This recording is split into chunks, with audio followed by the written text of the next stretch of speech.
తప్పదని సిఐ అబ్దుల్ నబీ అన్నారు. జూన్ 4న సాధారణ ఎన్నికల కౌంటింగ్ జరుగుతుండటంతో ప్రజలందరూ పోలీసు వారికి సహకరించాలని కోరారు.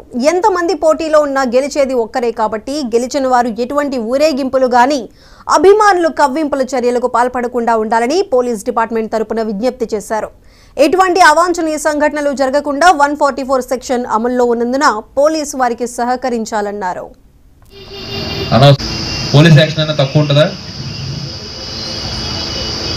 పోలీస్ ఆల్రెడీ డిసైడ్ అయిపోయింది. గొడవంటూ జరిగితే చేసిన వాళ్ళు మాత్రం మావాడు మంచోడు సార్, వాడు మంచోడు సార్, వీడు మంచోడు సార్ అంటే ఏది నడవదు. కంపల్సరీ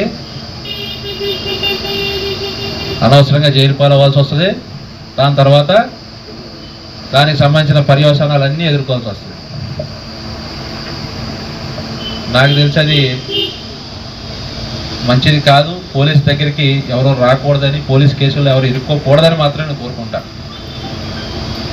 మీరంతా నాయకులుగా మీ గ్రామాల్లో ఉన్న మీ యొక్క క్యాడర్ ఎవరైతే వైసీపీ అవ్వచ్చు, టీడీపీ అవ్వచ్చు, బీజేపీ అవ్వచ్చు, జనసేన అవ్వచ్చు, దయచేసి క్యాడర్కి చెప్పండి, మీకున్న కార్యకర్తలకు చెప్పండి, ఎక్కడ కూడా ఇటువంటి అలర్లకి మనం తావివ్వకూడదు అనే మాట మీద వాళ్ళందరినీ కొత్త కౌన్సిల్ చేయండి. మీరు కౌన్సిల్ చేస్తేనే వాళ్ళు మీ మాట వింటారు. మీరంతా కోఆపరేట్ చేస్తేనే పోలీస్ పని మీరంతా కలిసి కూర్చున్నారు.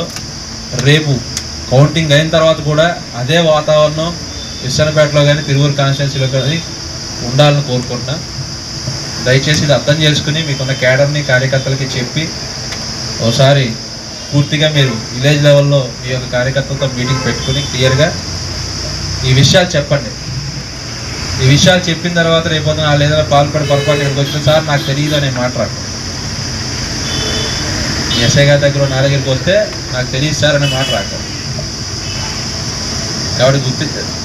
మీరంతా కూడా అర్థం చేసుకుని దయచేసి మీ విలేజెస్లోకి వెళ్ళి మీ కార్యకర్తలు కూడా చెప్పి రేపు కౌంటింగ్ అయిన తర్వాత కూడా ఇదే ప్రశాంతమైన వాతావరణం